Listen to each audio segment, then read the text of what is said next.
Well, we have a rather curious subject this morning, but I think it is one that has meaning and considerable contemporary significance. To study our heritage from the past is not simply a waste of time, because most of that heritage is still with us. If not in the political and social circles of life, at least in the internal, subjective moods of our own existence. At a very early date, it became evident that the human being was in serious difficulty trying to understand where he was, what he was, and why he was. He looked around him and he saw a nature unfolding, but behind this nature, as he saw it, there must be something else, but he had no way of really trying to discover what it was. He was bound within the small area of his own life existence. His expectancy in those days was very little. It is sometimes estimated that the average human being in those early cave periods, life was probably about 10 years, maybe a few more. Many of them didn't reach majority at all. So, it was a strange world with everything happening and no explanation for why it happened. Gradually, it became obvious that the human being had to have some type of internal existence which would carry with it faith and hope in his material life. Gradually, we find the rise of various beliefs. Probably some of the earliest sort of shamanistic, the belief in spirits and ghosts, all this type of thing. All these believings came not from a carefully studied or planned exploration of nature. They came from a desperation of an individual or group of individuals struggling desperately for hope, to escape from loneliness, to no longer be an isolated creature in an unknown world. The human being was very much like a castaway on a desert island. He had no resources available to him except what he could contrive with his own ingenuity. As time went on, there was inevitably a demand for some type of organized faith. Faith in realities that were not visible. But how was the primitive man going to analyze invisible realities? How is modern man going to analyze them? Actually, it all seems to have arisen within the person himself. The desperate need resulted in a kind of solution. A solution that was sufficient for the moment, and which it was always hoped would be improved and perfected in the course of time. This temporary solution is still the answer that we have to use. For with all our progress, with all our skills, with all our intellectualism, the individual is still lonely. He is still comparatively helpless in a world infinitely too great for him. Now he not only has to combat nature or adjust to its circumstances, but he must try to survive the complex situations set up by human nature in this little thing we call the earth. So altogether, our beginnings of faith, hope, and love lie in the desperate need for something that was superior to self, something that was stronger than we are, some ever-present help in time of trouble. Trouble was common, help was scarce. The individual went through countless miseries and misfortunes, but there had to be some hope, something to sustain the struggling creature in its long evolutionary path. There came up, of course, shamanism, which we find among the American Indians, the medicine priest with the rattle and the spells and the incantations, and with second sight and mysteries. who worked with the sick and gave hope of recovery. Then in other parts of the world, other types of help gradually evolved.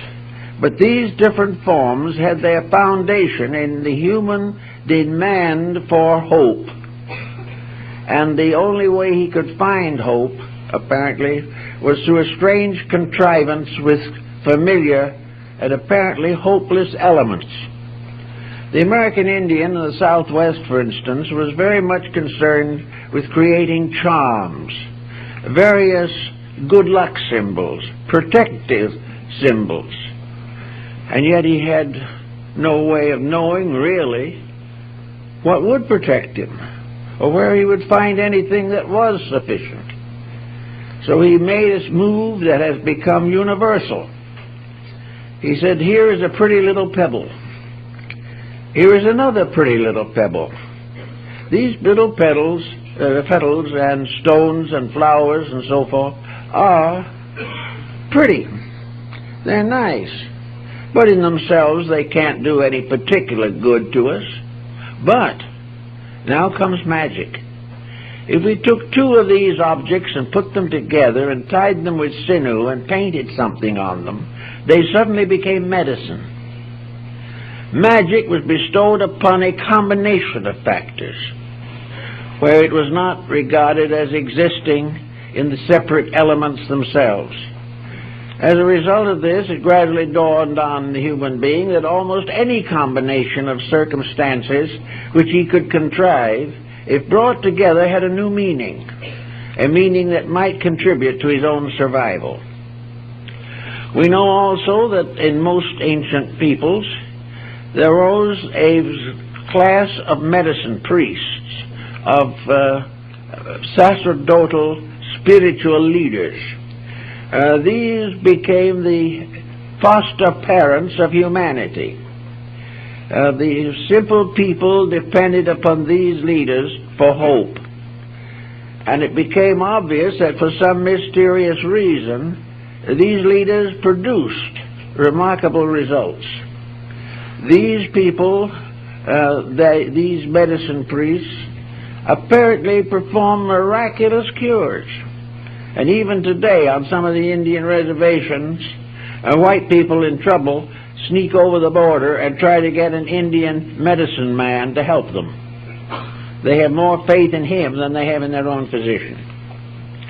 Now, these problems perhaps are well explained in the Bible, where we find the definite statement that faith has helped to make us whole.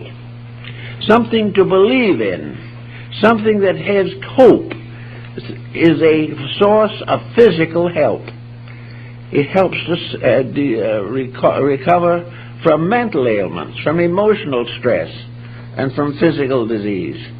Faith is a tremendously healing power, the only answer we have to the destructive force of fear. So from faith came a great development of beliefs and ideals. These were not always provable or demonstrable, but that was not important. It wasn't whether or not you could scientifically sustain them.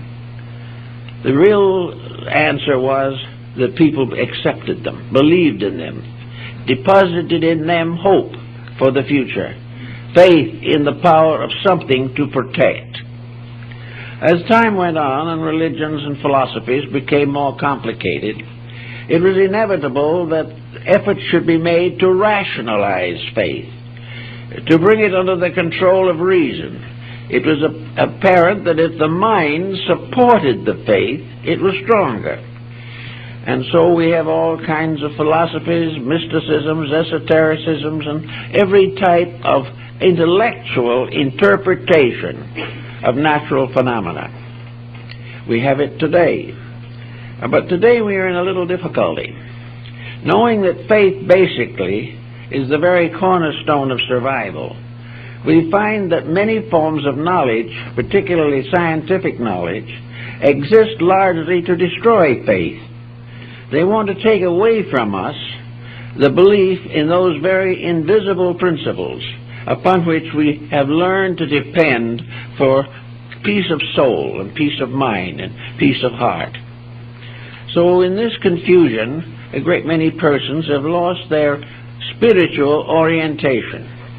They have lost their ability to accept the fact that there is a universal good, a universal reality, that life is purposed, that there are reasons for things.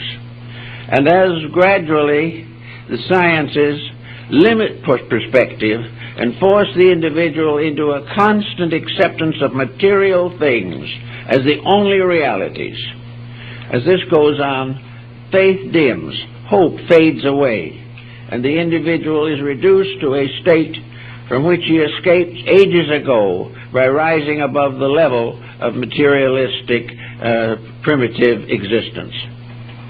Now, in the course of all this problem, certain facts of human life became increasingly obvious, and these facts of life are perhaps somewhat summarized in our relationship with the mystery of death. It is a problem that the primitive man never could understand. He tried to dramatize this mystery. He tried to glorify it.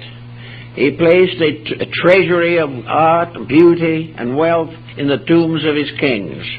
He did everything to imagine that man after death lived in a beautiful land, but he had no way of proving it. He had no way of justifying it other than by faith. But this faith was so important, so desperately needed, that gradually a new type of interpretation of life was built upon faith. Faith justified, not rationalized. It became obvious that there had to be some reason for existence. Materialism destroys that reason.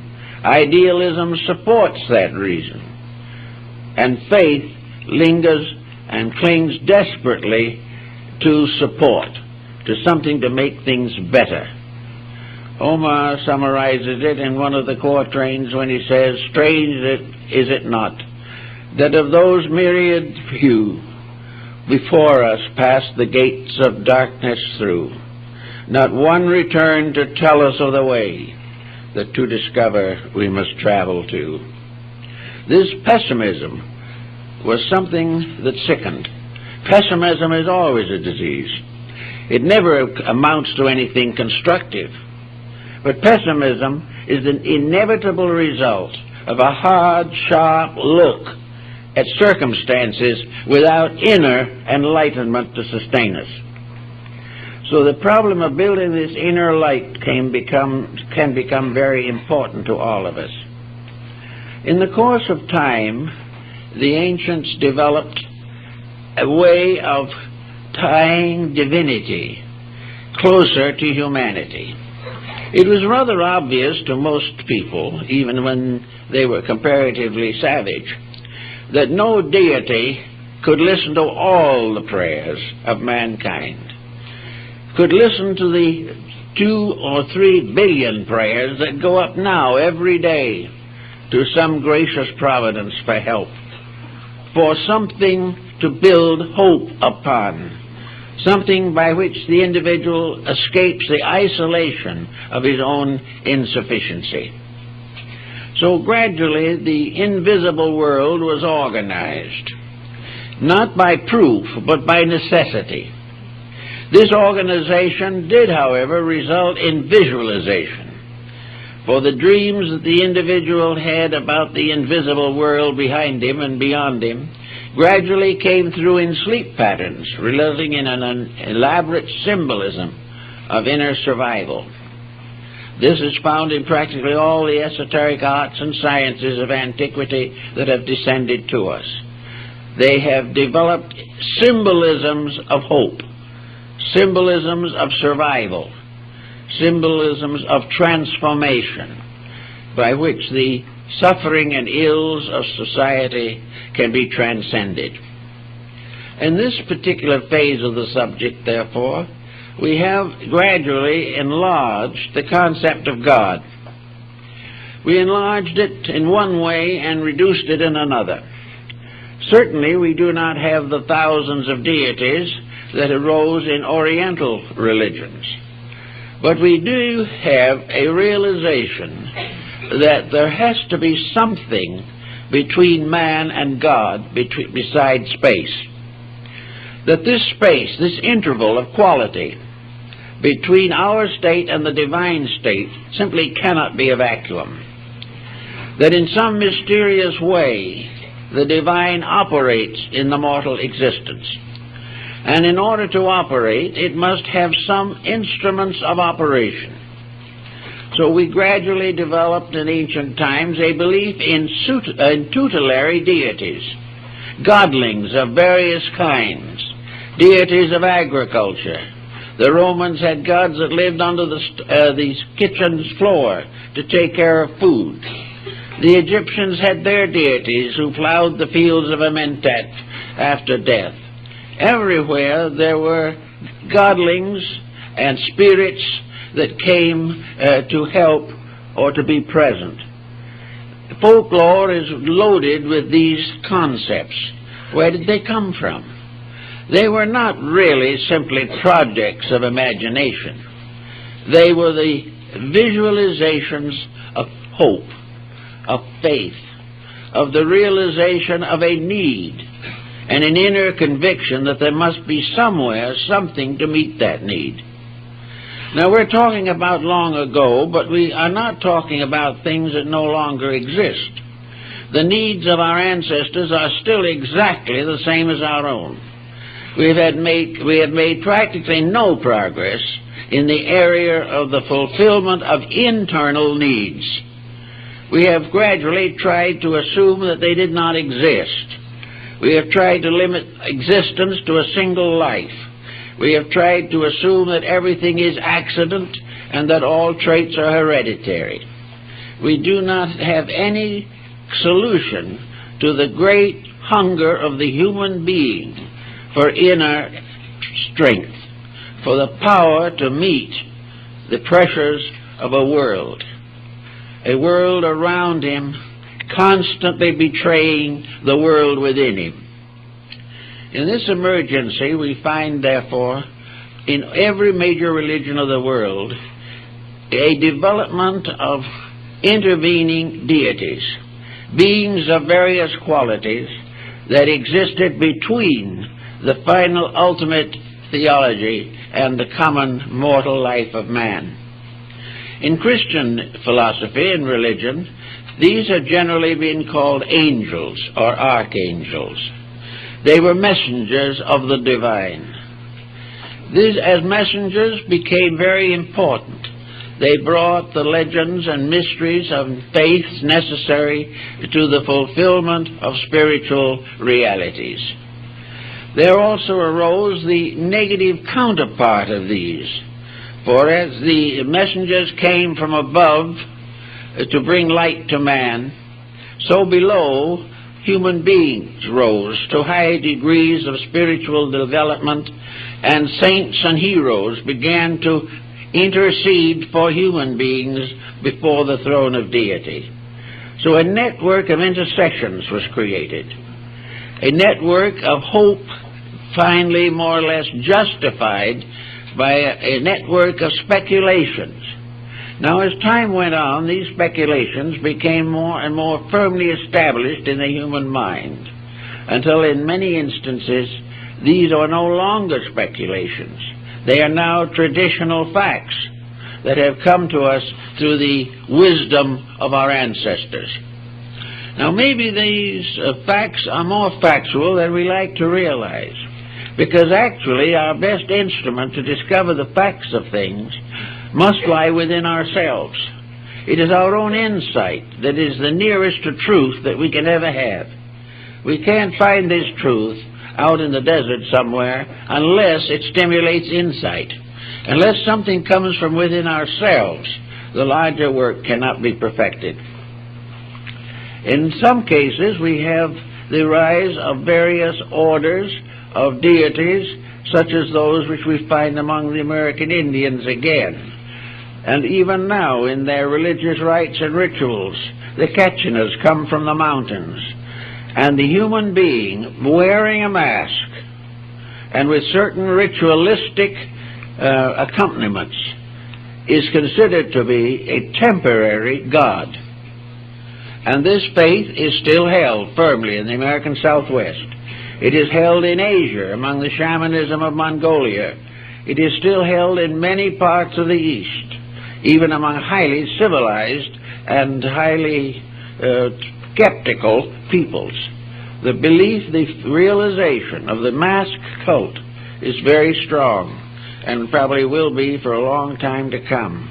I remember when I was up in the northern end of India towards Darjeeling, that a group of Tibetan dancers came down to give a performance for the strange visitors from afar. Among the dancers was a little boy, probably 5 or 6 years old. Everybody loved that little boy. He was so charming and had such a quaint way of living and thinking, and wore the cutest clothes imaginable. He was like a doll to most of the people who saw him, who came from outside of India. Then came the time for the dance, and the little boy put on a mask with a grimacing face on it, and decked himself out with some regalia, and started to join the dancers. And in the course of the dance, this little fellow danced over towards the visitors, the tourists. They immediately scattered and hid. The moment the mask was on him, those who knew the little boy were still afraid of him. This is a subconscious situation that apparently we have not been able to cure even now. So the masks appear in Egypt, in the temple rituals. They appear in the dramas of Greece. They appear in the dances and mysteries of Tibet, Mongolia, and Bhutan. They are still used in Japan and China. They are found among the Incas. They were a part of the regalia of the Aztecs and the people of Central America. Masked dancers and costume dancers are still found in many parts of Europe. The whole situation is that with the change of perspective, where something that isn't normal or common is introduced, immediately there are strange inner acceptances. Something happens, and the individual is no longer oriented to the materialism which has gradually crept into his nature. Now, in the course of this same procedure, we have had a great roaming around of the mind in folklore, in emblemism, in symbolism, in alchemy, in Kabbalah, and many of these things, where the individual, using ordinary elements, placing them in new combinations, causes them to become revelations of something superior or more important. Now, in the midst of all of this, we come to the classic Greeks. And in the classic case, of course, the most outstanding example of something is the spirit guide of Socrates. Socrates had a spirit that was born with him, according to his own statements. And this spirit was called a daimon. Our word demon comes from it, but it is a use that was made after it was assumed that all these pagan deities were devils. Actually, the demon was not an evil spirit, but a friend, a guide, and a counselor. And wherever Socrates was in danger or difficulty, his spirit came to him. The daemon or guardian appeared, and he writes about it, discusses it, and tells of the examples of its presence. When, however, the time came for Socrates to die, when it was ordered that he take the hemlock and die of poisoning, he says that his spirit left him weeping. The spirit was no longer with him. Iamblichus, in his study of the mysteries of the Egyptians and Chaldeans, describes in detail these familiar spirits. And gradually we find more and more discussion of them, and Paracelsus, von Hohenheim, and many of the mystics of the Middle Ages recognized them. They were also recognized by the early church, that there was something that came along and sort of protected and helped and guided and became an invisible parent to a visible orphan, not necessarily because he lost his family, but because he was an orphan as far as his inner life was concerned. He was as a child left without parent. He was alone in a world, and he needed mothering. He needed someone to lean on. He needed something to strengthen and protect him in his efforts to live a good life. And so out of this came the concept of the guardian angel. The guardian angel, according to the stories about it that have come down to us, came into birth with the person itself. The angel came and remained with the person throughout life. And then when the person died, the angel appeared to testify before the throne of deity of the virtues of the person it had protected through the years. Now, this concept was never officially part of the Catholic or early Christian church, but it was said to be of the mind of the church. That is, it was accepted. A feast day was set aside for it, and as early as in the 4th and 5th centuries, it was discussed by the early church theologians. The direct source of the concept may have been the various nymphs and spirits of the Greeks. Also, the various guardian spirits and beings that protected the Egyptian living and dead. The direct form of it seems to have originated in Chaldea or Babylon. But there is no religion in the world of any importance today that does not have angels. They are found on the Buddhist monuments and in the beautiful Buddhist paintings and in the various statuary. They are found in China, in India, in Burma. They were very important in Persia.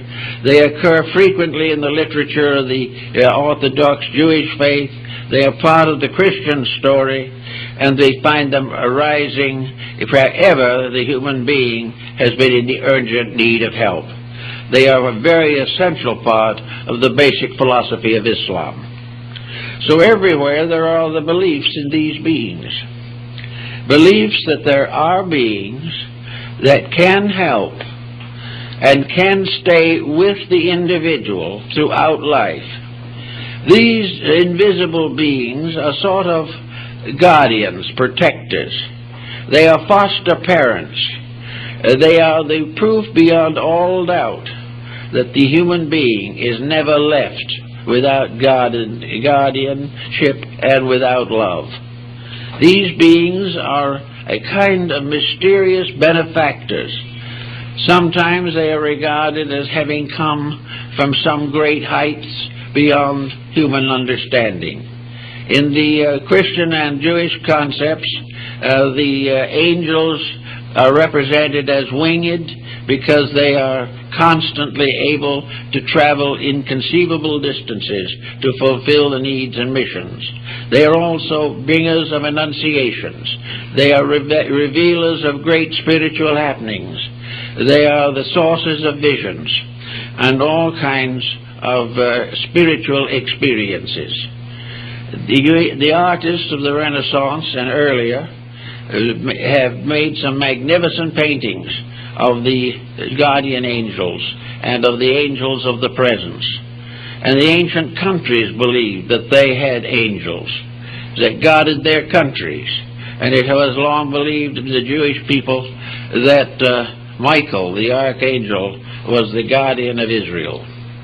All these different beliefs finally came down to a problem of seeking some form of rational explanation for them.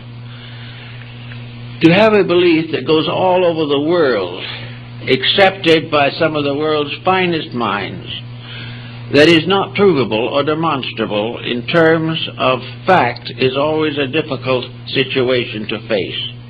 And yet it has not interfered markedly with the belief in these beautiful beings who are the particular custodians of the divine love, sharing it with mortality and bringing it into the world. The Egyptians gave us some psychological clues to this situation. And also we can come down now to the physical problems of today to see if we can understand the psychology behind this particular situation. Perhaps best expressed by one of the mystics of Europe, namely that where there is a great necessity, that it must be filled. It must occur if it is necessary. And where there is a great need for some form of spiritual security, it is certain that nature bestows it. The only thing is we are not quite wise enough or not open enough to understand what is actually happening. But here today we are in a world of lonely people. People who are losing faith in themselves, losing faith in their society. Fear is becoming one of the most common of all emotions. We are more lonely perhaps than any time in the last 2,000 years. But we remember the journey of man as described by Plotinus, where he said, life is a journey of the lonely to that which is alone.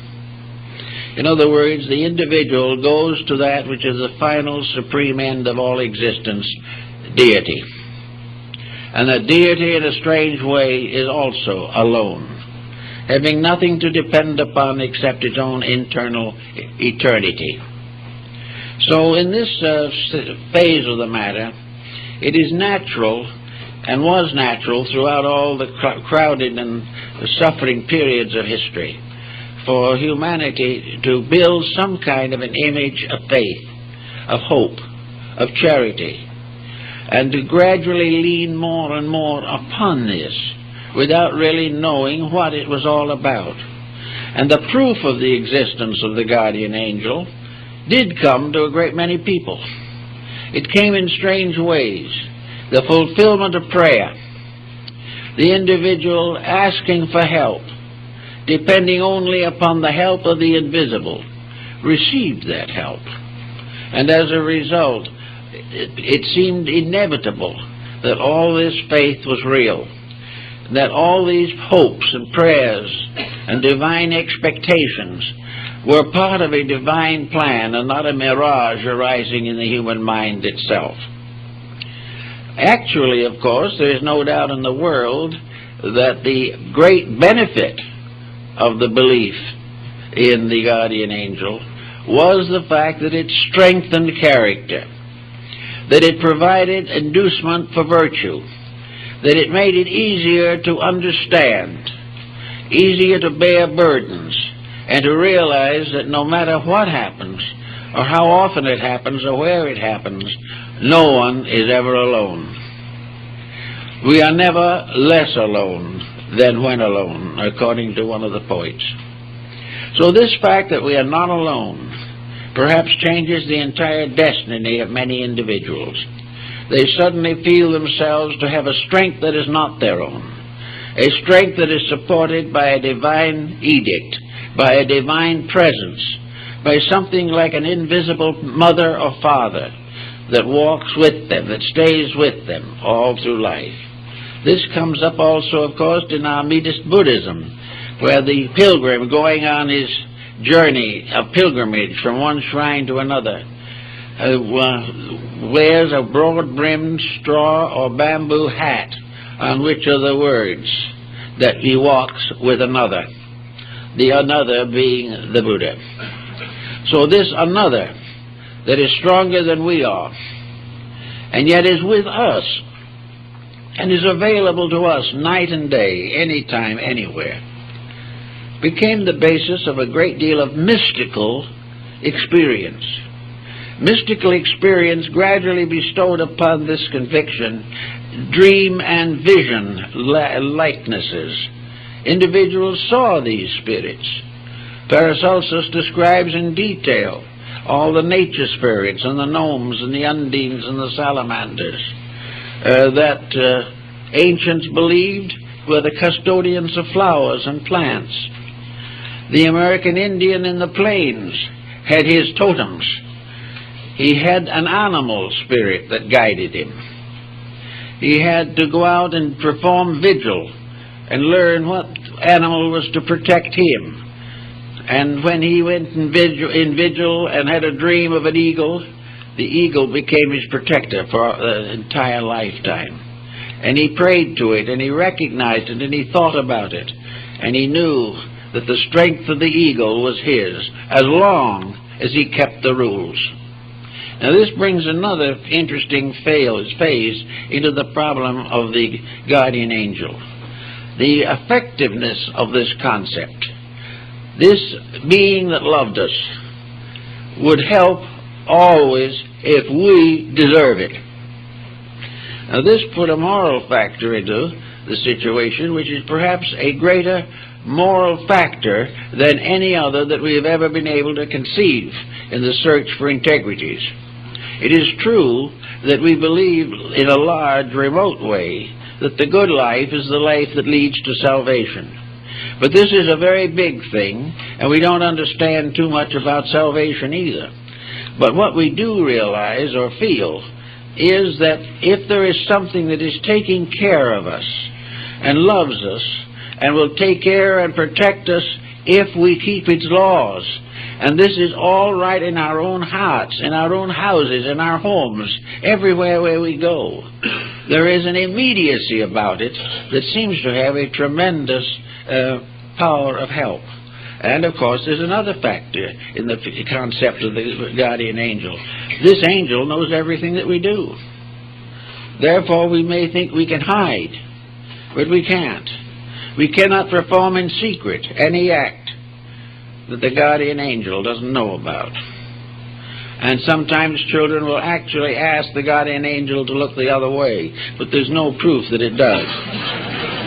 The idea, therefore, is that there is a companion sent from heaven who loves us, who constantly guides us, who helps to make difficult problems more simple.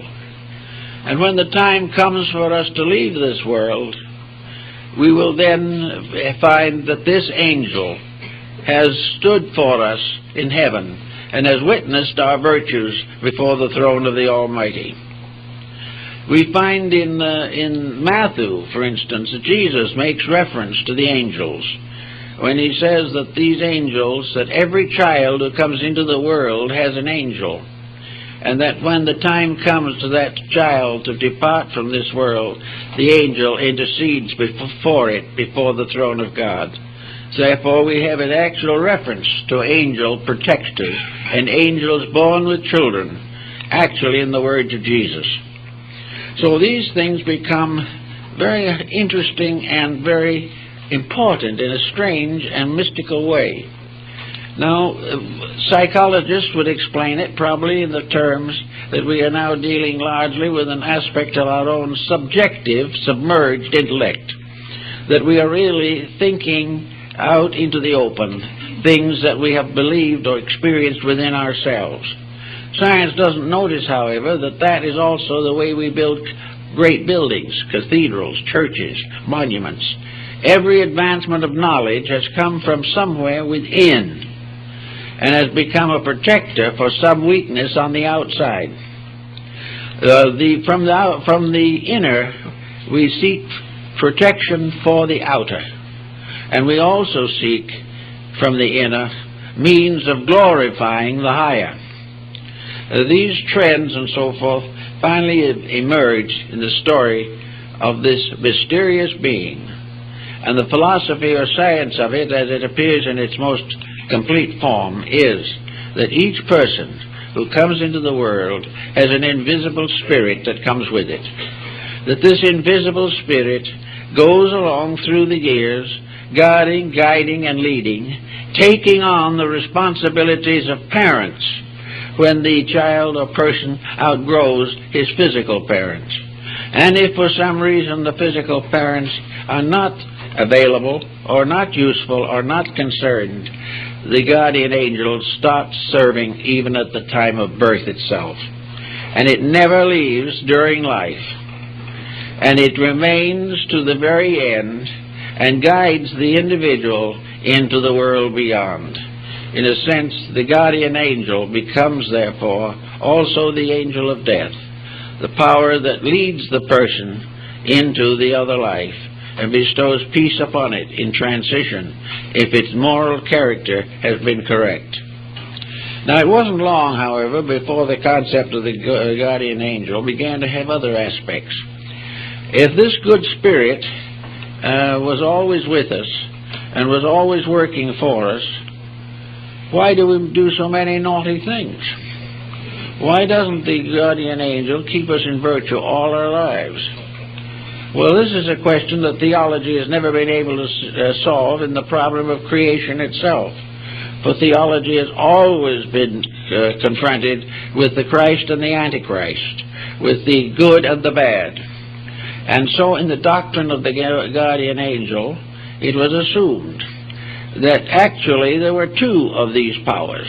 One good, as the Greeks pointed out, that went with you to do all that was wonderful and beautiful, and one lurking that would take over if you were wicked and make life completely miserable for you. Now here we have the problem of Goethe's Faust and Mephistopheles, the spirit of evil or negation, which, however, was actually a spirit of retribution by which we ultimately learn to outgrow our own mistakes. But most medieval people, and particularly in the periods when magic, sorcery, and demonology were prevalent, believed that there were two of these beings. The good spirit they called the guardian angel, and the bad spirit they called the guardian on the threshold. And the guardian on the threshold was a mysterious monstrosity which each individual had to rise above before he could pass to a better life beyond. In other words, this was more or less an embodiment of karma, the type of karma that the individual suffered from as a result of his own misdeeds. And the guardian on the threshold was in control or in command of the imperfect life if it was bad enough to deserve such punishment. And then it was the one that took over and took the life back into the material existence again and started the karmic cycle once more. But in the ancient Egyptian and Greek mysteries, there were two guardians at the pillars of the temple. One was this beautiful spirit, very often in Christian art represented as holding an anchor, and the other was the spirit of the guardian on the threshold, a more gruesome type of thing, a part animal thing, which was there to test whether or not the individual was worthy to go on to a higher life. These became parts of symbolism and ritualism, and are found in many different beliefs over periods of time.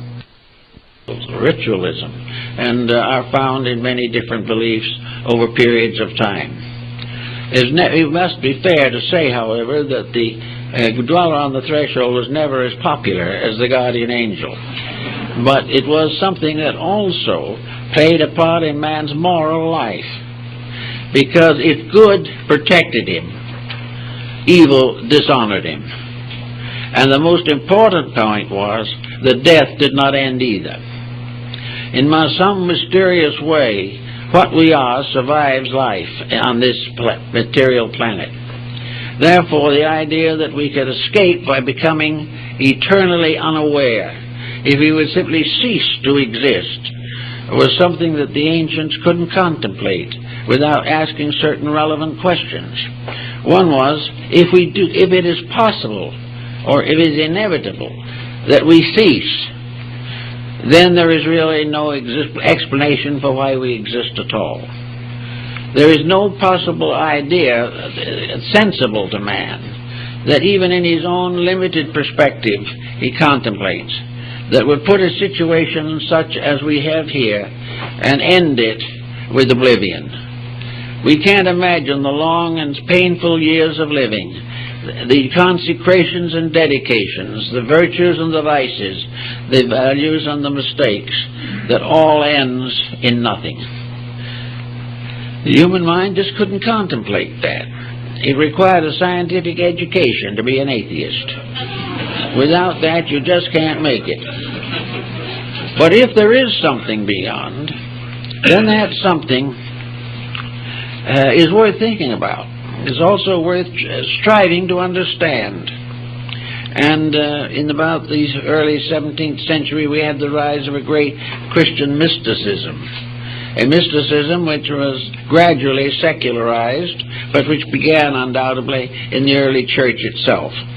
In this mysticism, there were contemplations and thoughts.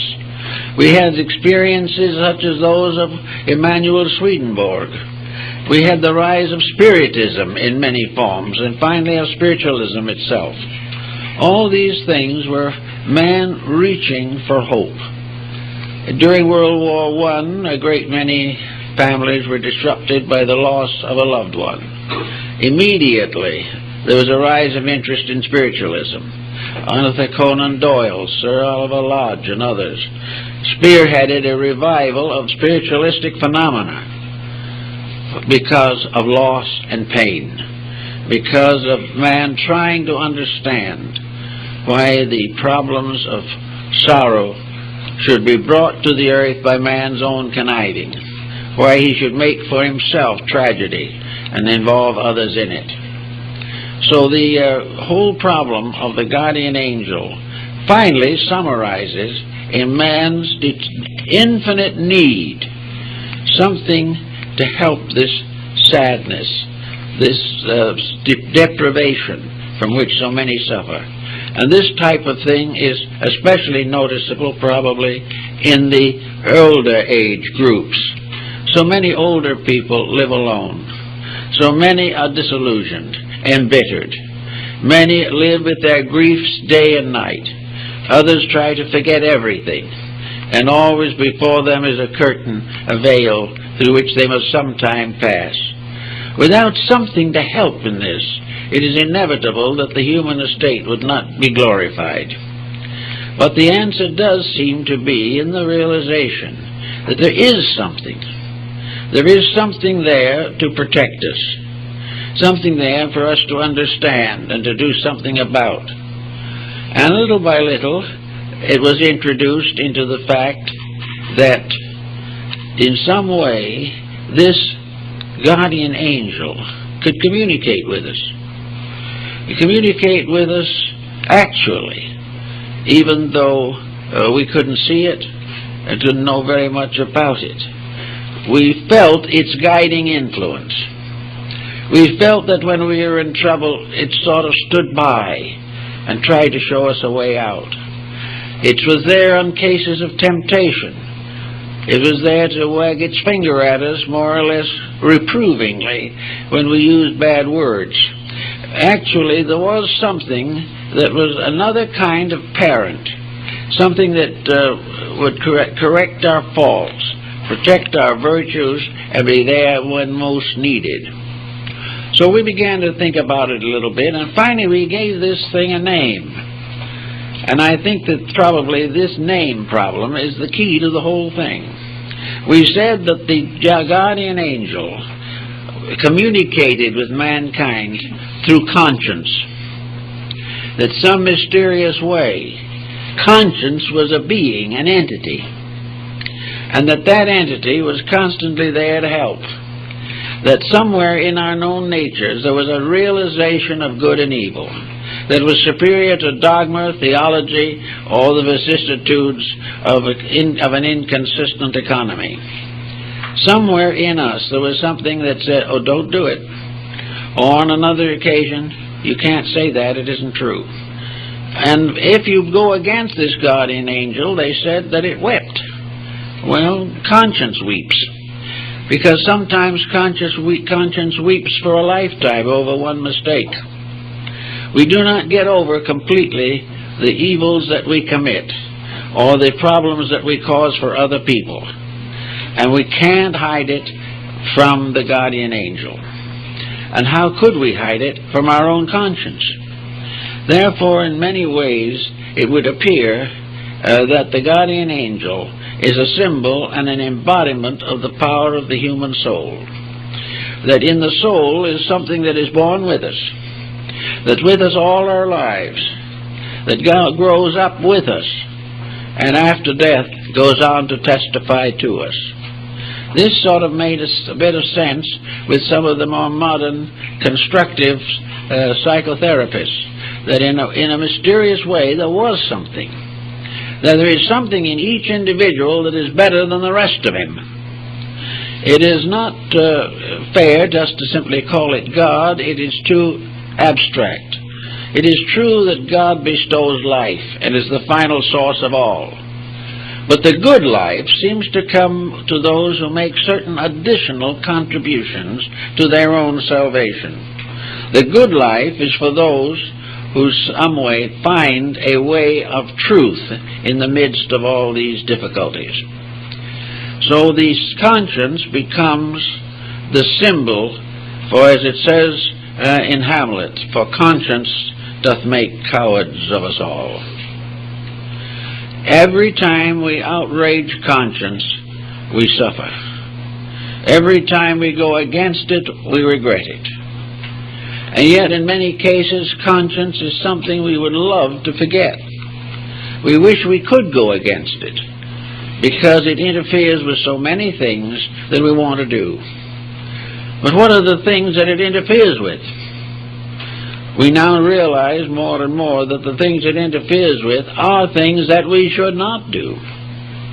And that the idea that it is simply a disciplinarian for no good reason, that it is a tyrant, simply cannot be sustained. It is also true that conscience is forever growing in a mysterious way, or appears to be. Whether it is actually growing is not so certain. Perhaps it is manifesting itself a little more all the time. Because things that we might have done at one stage of life without feeling a bad conscience become the source of conscience regrets if we grow older and commit the same actions.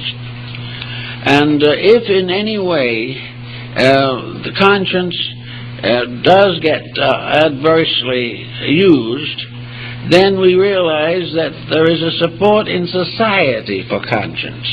That conscience is tied into our legal codes, into our ethics, our morality, and all of our human relationships. It is tied into our sacraments and the qualifications of faith. It is bestowed in the problems of baptism, and it is with us in the last moment of extreme unction. The conscience is right there. And if we do really believe that it is there, and is our power of right, and is our ever-present strength in time of trouble, then it becomes a very valuable and important part of ourselves. Also, there seems to be some relationship between conscience now and conscience in the past. We seem to be born into this world on different degrees of conscience levels. Some have a higher standard of what is right than others. Some have one virtue, some have another virtue. And in religion particularly, the education of these virtues can be largely sectarian. Some religions consider virtues other things that we and other faiths believe to be vices. So conscience is related intimately to our own needs, our own degrees of understanding, our own insights into values, and the immediate problems that we must face on our own social levels. So let's assume for a moment now that conscience has become, say, the voice of the guardian angel. And it certainly can well be considered as such, because we know that these impulses arise. And we realize socially and otherwise that when we go against them, there is trouble. Now, if we go against them, this other little problem of the guardian on the threshold will come into focus. Once we begin to deceive or corrupt our integrities, it becomes easier and easier. And false guidance comes to us. A false guidance which is largely the result of the pressure from the outside. so that we divide between the guardian angel and the guardian on the threshold in this way, that one, the guardian angel, represents the descent of spiritual grace. The other, the guardian on the threshold, is a false concept or false standard of integrity that is built upon the contamination by worldliness. So one is a contamination and the other is a regeneration. The contamination part becomes more and more common. But as we watch around us, we see that it is always a spirit of decline. It is always something that is destroying rather than helping. We realize how war destroys, how crime destroys, how degeneracy destroys. And we know that the appetites to these things do not originate in God, nor do they originate in the good angel or the guardian angel. They are the testimonies of the external sensory perceptions in cases where the individual has never learned to control himself. They represent the pressures of the animal instincts which still lurk within the human constitution. So it all sums up now to one general conclusion, that at least in part, the guardian angel is a symbol of the human soul. The soul itself is that power of good which determines our integrities, which guides us and leads us through the issues of life. The soul is something that we can all depend upon. We can depend upon it for all of the strength that is necessary to face the problems of the day. We are never without proper guidance. We are never without the ability to find the way to do things. Now, the Egyptian has a little classification here that was rather intriguing. That in a sense that the human soul is really sevenfold. And the mortal dweller on the threshold is also sevenfold. In other words, the Egyptians believed that man himself had 7 souls. And that after death, 6 of these souls gradually die. But the 7th soul is eternal and goes on to the next embodiment, is reborn, and continues to be the reborn guardian soul in the new life. The 7 souls of good represent the 7 cardinal virtues of the church. They represent the 7 integrities that are regarded as the basis of acceptability in the sight of God. Each of these has its own areas, and it becomes obvious that in the course of evolution, some of these virtues either no longer are effective or are transformed in some way. The lower virtues that belong to the physical life, of course, are the ones that die first, because we do not take them so far into the other life. We do not go against them, but we no longer need them. And finally, the radiance of the great soul principle itself absorbs the 7 degrees of its own nature and becomes a shining mystery, a spiritual planetarium in which the 7 stars of the ancients shine in the structure of the human soul. The soul, therefore, has its controls, its divisions, its subdivisions. And in some instances, the ancients believed that there were several guardian angels assigned to each person for various reasons.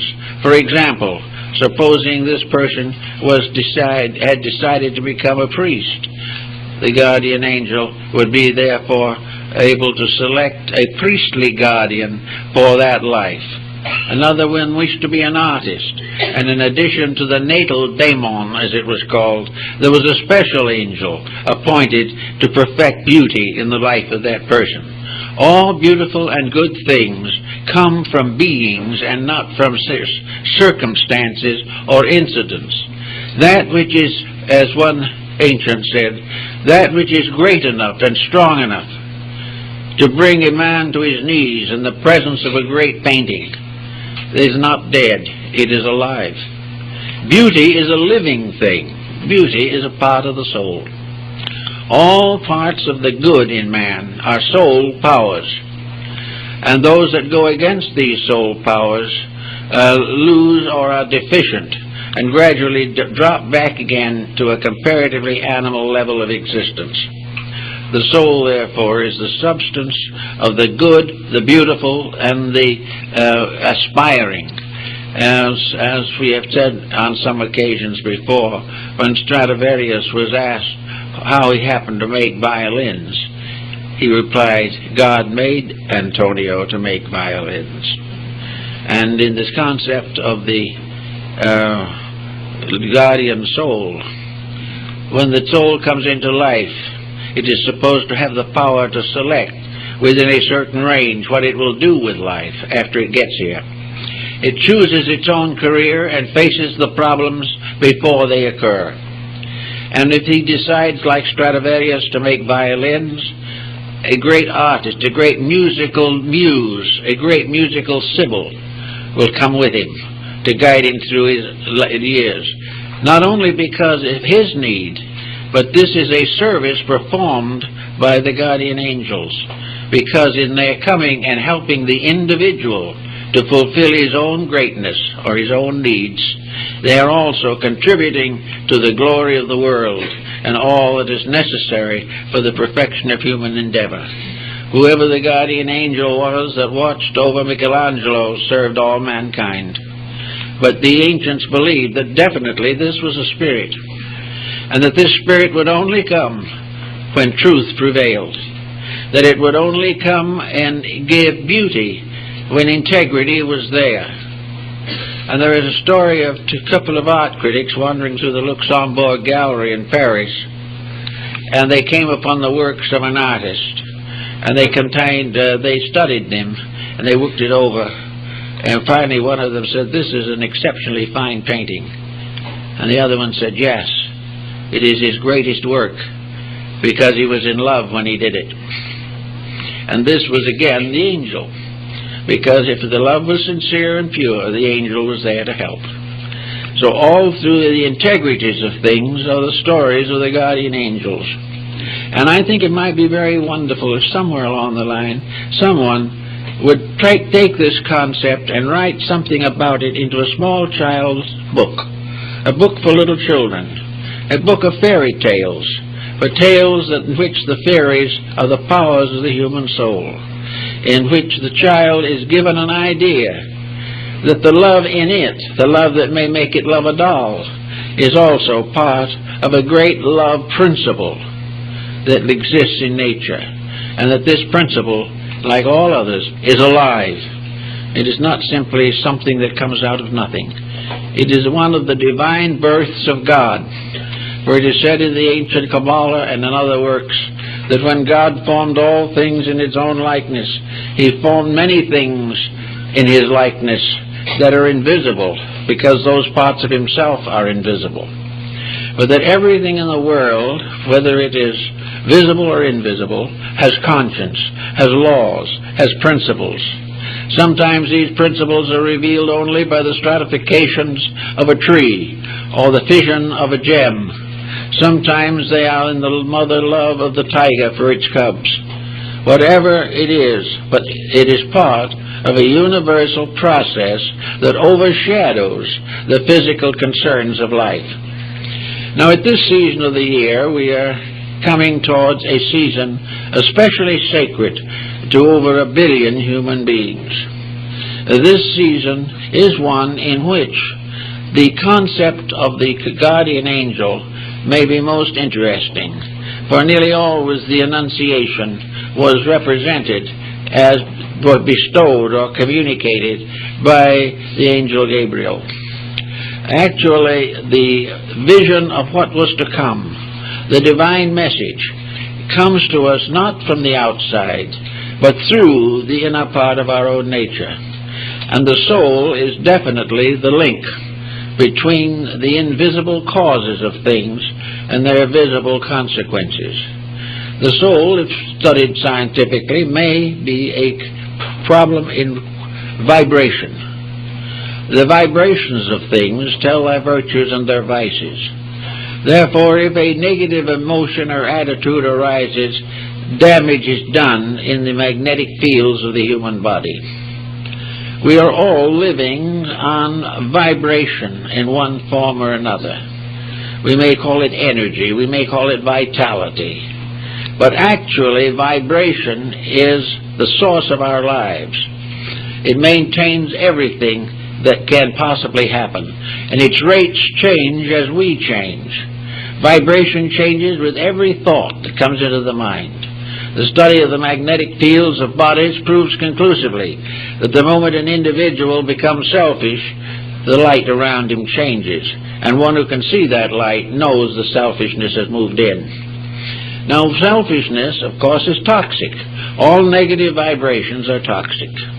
Everything that we shouldn't do and we insist on doing is a damage to the whole composite nature with which we were endowed. Everywhere, however, where a noble or beautiful thought is fulfilled, the vibration clears, the lights brighten, the soft glows continue, and in a strange way every cell in the human being feels better. It is better because the magnetic field is wrapping it in light and not in darkness. So it is the right of every creature and every being to improve for the sake of its own peace of mind, its own health, its own success in life. And the vibrations of the guardian angel can reach out into our physical existence also. The guardian angels makes us better to live with, kinder in our works. They give us more patience, understanding. They have visions of better things than we would normally contemplate. And all through the years of life, if we follow the footsteps of this spirit guide, so to say, we will achieve a great deal more.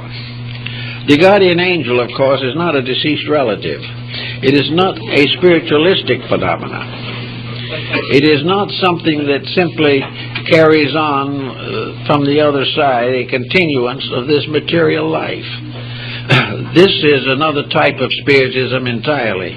The guardian angel is part of the causal nature of existence. It is part of the infinite plan in which we live. And so if we can, on these occasions, understand this, it may help us to also appreciate more completely the wonderful season of Christmas in which we are now coming. A Christmas which is being blurred and damaged because we are not listening to the voices of conscience. We are not really trying to do what the guardian angel would have us do. Now, it's a grave question as to whether the guardian angel is much interested in prosperity or is much interested in extravagant gift-taking or making. It would not be this at all. The guardian angel's rejoicing comes with thought, with love, with sincerity, with devotion, with self-sacrifice in causes greater than ourselves. The guardian angel doesn't want us to give something we have. It wants us to give something we are. It wants us to share a life with someone or with something, to reach out and touch that which is in pain or sorrow and do something about it.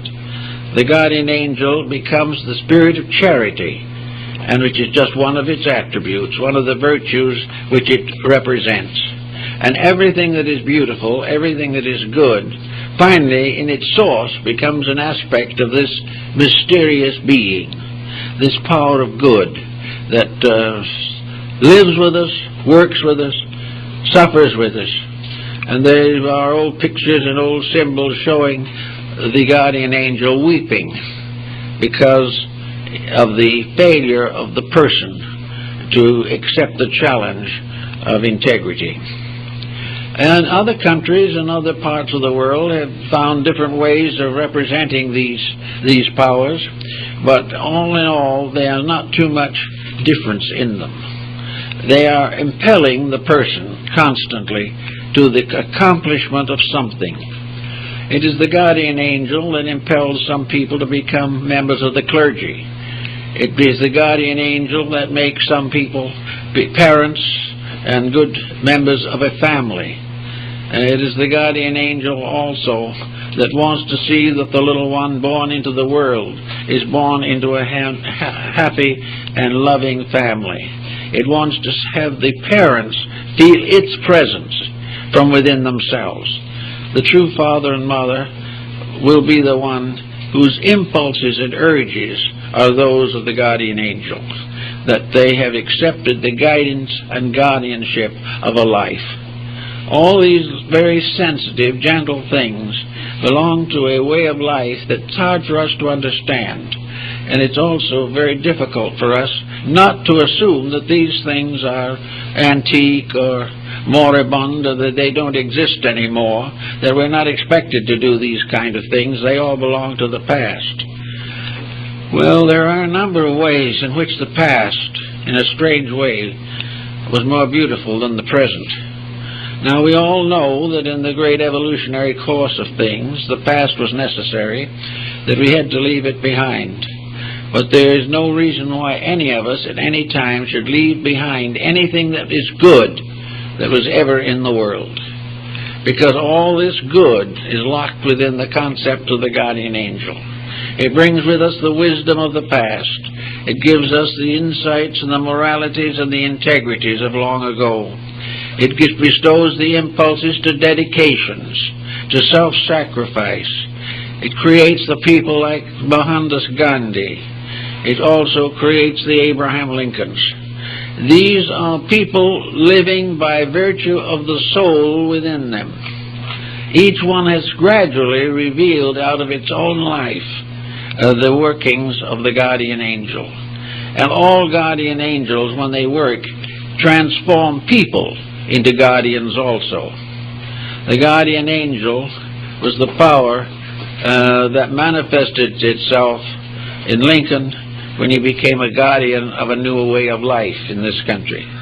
The guardian angel always works through service, through giving, through sharing, through contributing various virtues. In the ancient times, the people like Pythagoras had their spirits. Pythagoras was regarded as an embodiment of Apollo. He also had an attendant muse that was with him. Each of these people, according to legends, were guided by mysterious beings that accompanied them. It was a muse, or it was maybe a guardian angel, that appeared to the Emperor Julian and told him to take the purple. He only reigned for less than 2 years, but the angel told him that was his duty. Others have probably inspired men like Luther to retire into banishment and spend his life translating the Bible. But wherever there is a labor to be done, it is the progress of the soul in man that makes that labor possible. Growth comes from the soul, not from the mind or the body. And the growth that comes from the soul has always been regarded as the blessing of the guardian angel. So each person in his own way may have this wonderful being working for him and with him and by him in all of the works of life. We certainly realize that in a mysterious way, and according to the early church, when the Christian dispensation was fully established, that it gradually usurped the powers of the guardian angel. And one of the early church fathers said that the guardian angel of the whole world is now the Spirit of Jesus Christ. That the guardian angels have all given their authority to him. But on the other hand, the church admits that he works through the guardian angels also. They bow before him, but they still do his work. So there was this belief in the church, and it has continued to the present time, that man is never left without help. That even when things seem to be so bad you do not know what to do next, where tragedy seems to move in on every side, that there is not only help, but insight. Another virtue of the guardian angel is insight. Our tendency is to accept and reject without much consideration or thought. We do as we feel like doing, and we try to accept things as we feel about them and not give much attention. But insight is the power of the individual, which, when strengthened by faith in the presence of a guardian spirit, the insight is what the guardian angel tells us about the real reason for the things that happen. The guardian angel then gradually brings through conscience and through inner experience the realization that everything that happens to the individual is important. Everything that happens is a discipline of some kind. It is a kind of an initiation into the great mysteries of existence. Every sorrow is an opportunity to grow bigger. Every loss is a gain of some kind. Everything we have is a challenge for use. Everything we lose is something to give up with graciousness and kindness. Every friend is to be cultivated. Every enemy is to be reconverted into friendship. There is nothing negative to be left unchanged, nothing that is positive to be overlooked.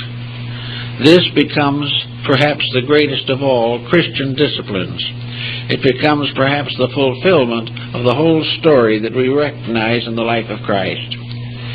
Christ represents to many people some being from God who came to protect people, to save humanity from the weaknesses of their own natures.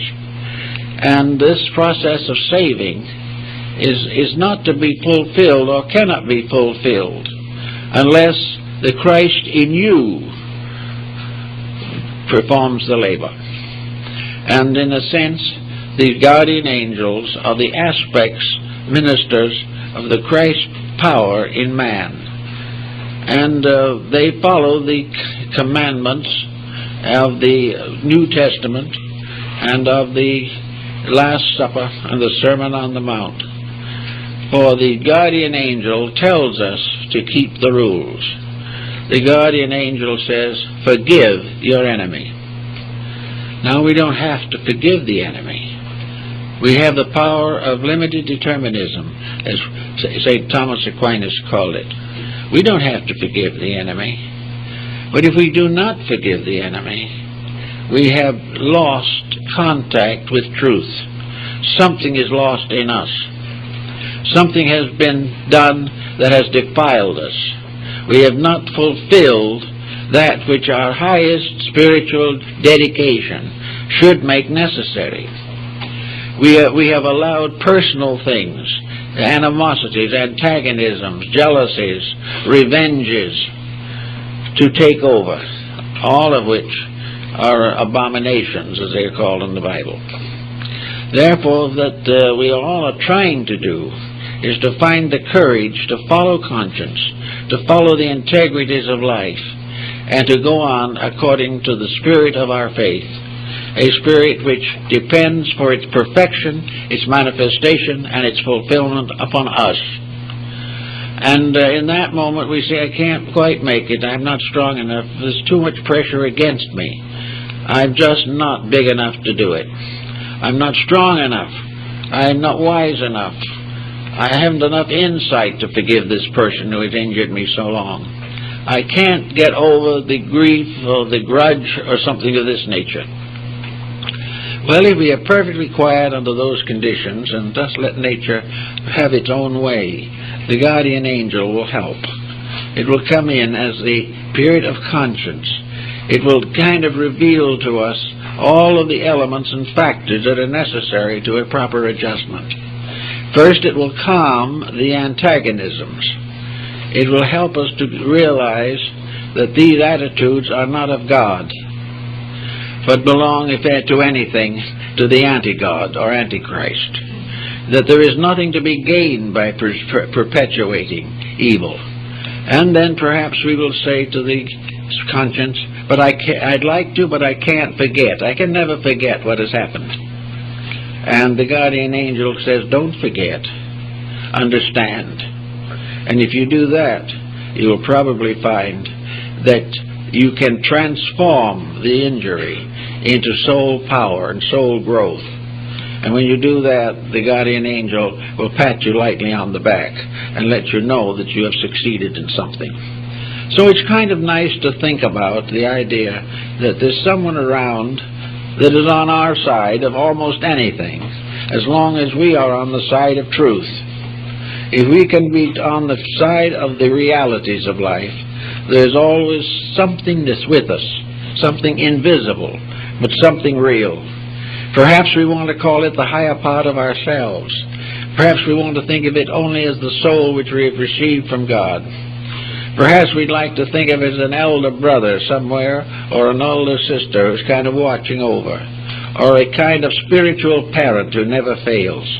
But whatever we want to consider it, the belief in a guardian angel has undoubtedly contributed a great deal to the moral growth of mankind. Whether it's demonstrable or provable or not, it is a beautiful necessity. It is something we're all better for believing, whereas doubts and negative attitudes do nothing to help. They do not give us any further strength or insight with which to labor for the perfection of our society or the advancement of our own ethics. It is therefore very good at this time to kind of try to make an acquaintance of this character in yourself. Try to find the guardian angel. All you have to do to find it is to be quiet for a moment and think a beautiful thought, and it's there. Just don't give up the attitudes of a being that is all love and is with you always, and therefore is always available to express itself in your own love for all values that are right and for all duties that need the doing. I think that's in the spirit of Christmas, and I hope it's kind of, touches things up a little bit. To escape from loneliness, to no longer be an isolated creature in an unknown world. The human being was very much like a castaway on a desert island. He had no resources available to him except what he could contrive with his own ingenuity. As time went on, there was inevitably a demand for some type of organized faith. Faith in realities that were not visible.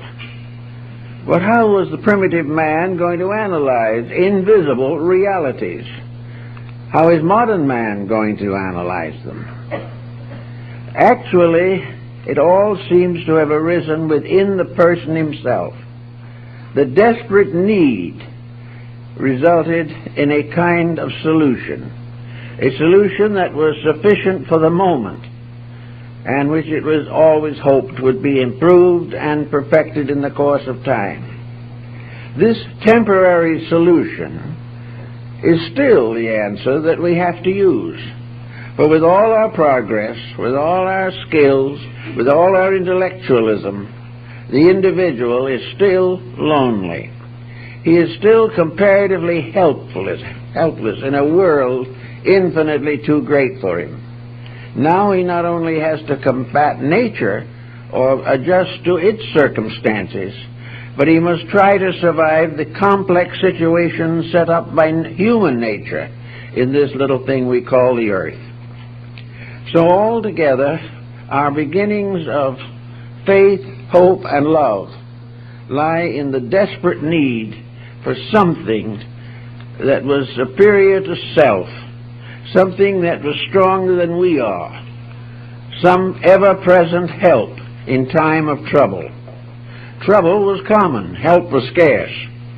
The individual went through countless miseries and misfortunes, but there had to be some hope, something to sustain the struggling creature in its long evolutionary path.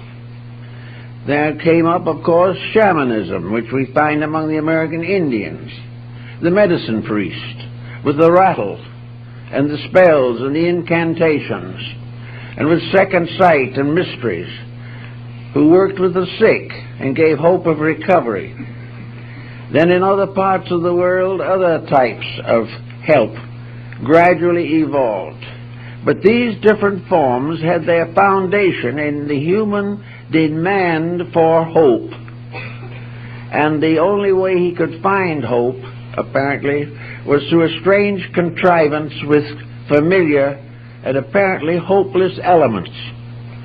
The American Indian in the Southwest, for instance, was very much concerned with creating charms, various good luck symbols, protective symbols, and yet he had no way of knowing, really, what would protect him, or where he would find anything that was sufficient.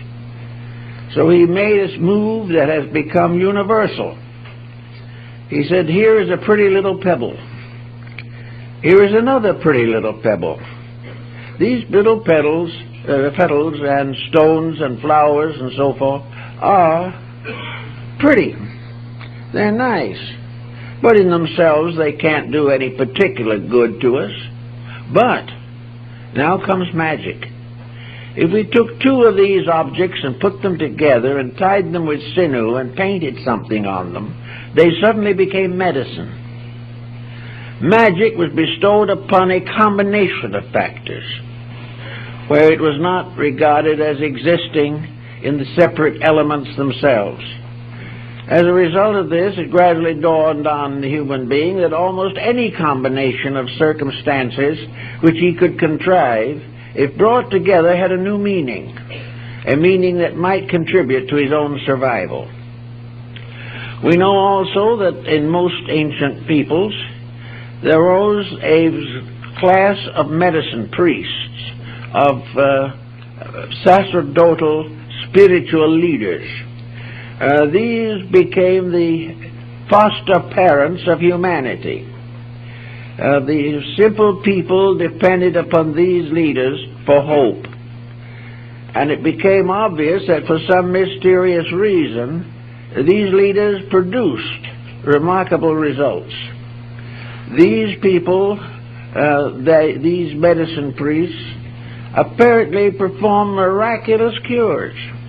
And even today, on some of the Indian reservations, white people in trouble sneak over the border and try to get an Indian medicine man to help them. They have more faith in him than they have in their own physician. Now, these problems perhaps are well explained in the Bible, where state from which he escaped ages ago by rising above the level of materialistic, primitive existence. Now, in the course of all this problem, certain facts of human life became increasingly obvious, and these facts of life are perhaps somewhat summarized in our relationship with the mystery of death. It is a problem that the primitive man never could understand. He tried to dramatize this mystery. He tried to glorify it. He placed a treasury of art, beauty, and wealth in the tombs of his kings. He did everything to imagine that man after death lived in a beautiful land, but he had no way of proving it. He had no way of justifying it other than by faith. But this faith was so important, so desperately needed, that gradually a new type of interpretation of life was built upon faith. Faith justified, not rationalized. It became obvious that there had to be some reason for existence. Materialism destroys that reason. Idealism supports that reason. And faith lingers and clings desperately to support, to something to make things better. Omar summarizes it in one of the quatrains when he says, "Strange is it not, that of those myriad few before us passed the gates of darkness through, not one returned to tell us of the way that to discover we must travel to." This pessimism was something that sickened. Pessimism is always a disease. It never amounts to anything constructive. But pessimism is an inevitable result of a hard, sharp look at circumstances without inner enlightenment to sustain us. So the problem of building this inner light can become very important to all of us. In the course of time, the ancients developed a way of tying divinity closer to humanity. It was rather obvious to most people, even when they were comparatively savage, that no deity could listen to all the prayers of mankind, could listen to we find the definite statement that faith has helped to make us whole. Something to believe in, something that has hope, is a source of physical help. It helps us recover from mental ailments, from emotional stress, and from physical disease. Faith is a tremendously healing power, the only answer we have to the destructive force of fear. So from faith came a great development of beliefs and ideals. These were not always provable or demonstrable, but that was not important. It wasn't whether or not you could scientifically sustain them. The real answer was that people accepted them, believed in them, deposited in them hope for the future, faith in the power of something to protect. As time went on and religions and philosophies became more complicated, it was inevitable that efforts should be made to rationalize faith, to bring it under the control of reason. It was apparent that if the mind supported the faith, it was stronger. And so we have all kinds of philosophies, mysticisms, esotericisms, and every type of intellectual interpretation of natural phenomena. We have it today. But today we are in a little difficulty.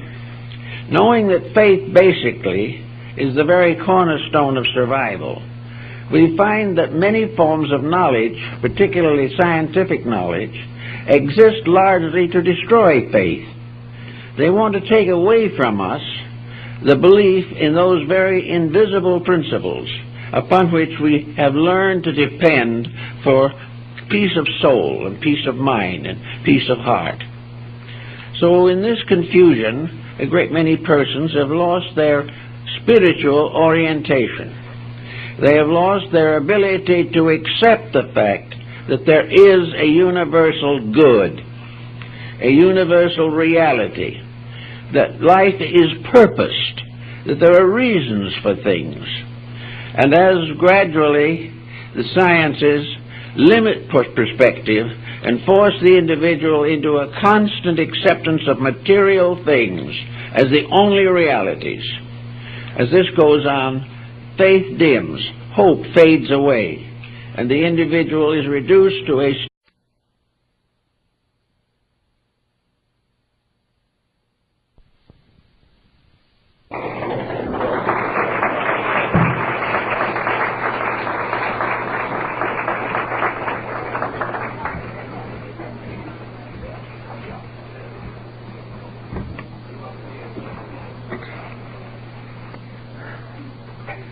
Well, we have a rather curious subject this morning, but I think it is one that has meaning and considerable contemporary significance. To study our heritage from the past is not simply a waste of time, because most of that heritage is still with us. If not in the political and social circles of life, at least in the internal subjective moods of our own existence. At a very early date, it became evident that the human being was in serious difficulty trying to understand where he was, what he was, and why he was. He looked around him and he saw a nature unfolding, but behind this nature, as he saw it, there must be something else. But he had no way of really trying to discover what it was. He was bound within the small area of his own life existence. His expectancy in those days was very little. It is sometimes estimated that the average human being in those early cave periods, life was probably about 10 years, maybe a few more. Many of them didn't reach majority at all. So, it was a strange world with everything happening and no explanation for why it happened. Gradually, it became obvious that the human being had to have some type of internal existence which would carry with it faith and hope in his material life. Gradually, we find the rise of various beliefs. Probably some of the earliest sort of shamanistic, the belief in spirits and ghosts, all this type of thing. All these believings came not from a carefully studied or planned exploration of nature. They came from a desperation of an individual or group of individuals struggling desperately for hope.